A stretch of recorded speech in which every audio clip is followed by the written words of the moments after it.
नमस्कार, मैं सुप्रिया और आप देख रहे हैं 4 PM राजस्थान में करोड़ीलाल मीणा को लेकर सस्पेंस बरकरार है। मीणा को लेकर एक बार फिर राजनीतिक गलियारों में हलचल तेज हो गई और मीणा को लेकर चारों ओर चर्चा का बाजार गर्म है। आपको बता दें कि करोड़ीलाल मीणा ने हाल ही में अपने सोशल मीडिया बायो में मंत्री लिख दिया था, जिसके बाद से राजनीतिक हलचल तेज हो गई है और करोड़ीलाल मीणा को लेकर एक बार फिर से अटकलों का बाजार गर्म है कि करोड़ीलाल मीणा अभी भी मंत्री बने रहेंगे। मंत्री पद से इस्तीफा देने के बाद भी उनका इस्तीफा मंजूर नहीं हुआ था और मीणा के इस्तीफे को लेकर दिल्ली तक हलचल बढ़ गई थी। वहीं अभी आने वाले दिनों में राजस्थान की 5 सीटों पर उपचुनाव होने वाले हैं। इस बीच करोड़ीलाल मीणा द्वारा अपने बायो में मंत्री लिखना अपने आप में एक बड़ी बात है। वहीं बायो बदलने के बाद से कई सवाल उठ रहे हैं कि क्या करोड़ीलाल मीणा राजस्थान में मंत्री हैं।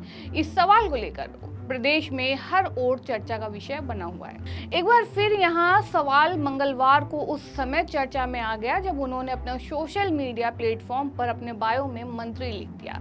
हालांकि बाद में उन्होंने मंत्री शब्द हटाते हुए विधायक लिख दिया।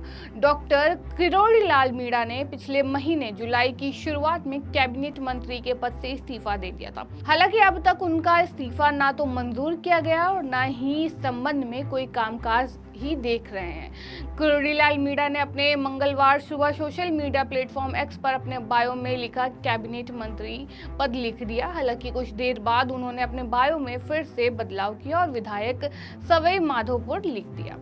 करोड़ीलाल मीणा के कैबिनेट मंत्री होने को लेकर सियासी चर्चा के बीच भारतीय जनता पार्टी के प्रदेश अध्यक्ष मदन राठौड़ ने कहा कि करोड़ीलाल मीणा अभी भी मंत्री हैं। कल ही मेरी उनसे बात हुई थी और वह प्रदेश के आपदा मंत्री हैं। आपको बता दें कि राजस्थान में लगातार बारिश हो रही है और मूसलाधार बारिश की वजह से राजधानी जयपुर समेत कई जिलों में स्कूल मंगलवार को भी बंद रखे गए हैं।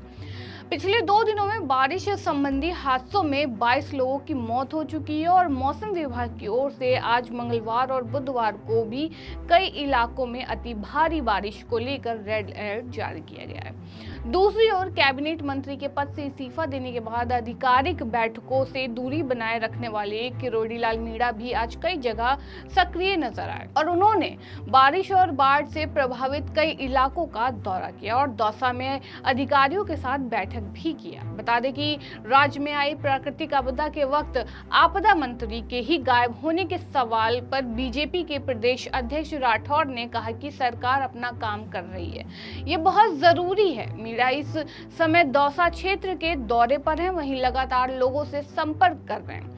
वहीं करोड़ीलाल मीणा पूर्वी राजस्थान से ताल्लुक रखते हैं और वह मीणा समुदाय के बड़े नेताओं में गिने जाते हैं। पिछले साल दिसंबर में चुनाव के बाद राजस्थान की बीजेपी फिर से सत्ता में लौट आई और भजन लाल शर्मा की अगुवाई में नई सरकार अस्तित्व में आई। भजन लाल सरकार में मीणा कृषि और आपदा मंत्री बनाए गए। हालांकि इस साल अप्रैल मई में कराए गए लोकसभा चुनाव में प्रचार के दौरान उन्होंने ये ऐलान किया था कि उनके प्रभार के तहत आने वाले क्षेत्र की सभी 7 सीटों में से बीजेपी अगर एक भी सीट हारती है तो वे अपने पद से इस्तीफा दे देंगे। हालांकि चुनाव में मीणा के प्रभार के तहत भरतपुर, दौसा, भीलवाड़ा, टोंक, सवाई माधोपुर, कोटा, बूंदी, करौली, धौलपुर और जयपुर ग्रामीण की सीटें थी, लेकिन बीजेपी को इन 7 सीटों में से 4 सीटों पर शिकस्त का सामना करना पड़ा। बीजेपी को जयपुर ग्रामीण संसदीय सीट पर जीत के लिए कड़ा संघर्ष करना पड़ा था। मीणा ने 4 जुलाई को पूर्वी राजस्थान में बीजेपी की हार की नैतिक जिम्मेदारी लेते हुए कैबिनेट मंत्री पद से इस्तीफा दे दिया था। हालांकि कहा जा रहा है कि मुख्यमंत्री भजन लाल ने उनका इस्तीफा स्वीकार नहीं किया। आपको बता दें कि राजस्थान की भजन लाल सरकार में कैबिनेट मंत्री करोड़ीलाल मीणा के इस्तीफों को लेकर लोकसभा चुनाव के परिणाम आने के बाद से सस्पेंस की स्थिति थी और उन्होंने लोकसभा चुनाव से पहले प्रतिज्ञा ली थी कि अगर वह दौसा लोकसभा सीट के तहत 7 विधानसभा सीटों में से किसी पर भी हारे तो वे मंत्री पद छोड़ देंगे। लोकसभा चुनाव के परिणाम 4 जून को आए और बीजेपी यहां की 5 सीटें हार गई। इसके बाद से विपक्ष लगातार किरोड़ी लाल मीणा पर इस्तीफे देने का दबाव बना रहा था। वहीं किरोड़ी लाल मीणा ने चुनाव परिणाम आने के 1 महीने बाद 4 जुलाई को खुद सस्पेंस दूर करते हुए जयपुर में एक कार्यक्रम में बताया कि उन्होंने पहले ही मुख्यमंत्री भजनलाल शर्मा को इस्तीफा सौंप दिया था, मगर मुख्यमंत्री ने उनका इस्तीफा स्वीकार नहीं किया था। ऐसे में किरोड़ी लाल मीणा के इस्तीफे को लेकर अटकलों का सिलसिला बंद नहीं हुआ। वहीं एक बार फिर वायो अपडेट करने के बाद से सियासत ने फिर तूल पकड़ लिया है। वहीं अब देखना ये होगा कि किरोड़ी लाल मीणा अपना इस्तीफा वापस लेते हैं या अपने वादे पर मजबूत खड़े रहते हैं। ये तो आने वाला वक्त तय करेगा। इस खबर में फिलहाल इतना ही। ऐसी तमाम राजनीतिक खबरों के लिए बने रहिए, देखते रहिए 4 PM राजस्थान। धन्यवाद।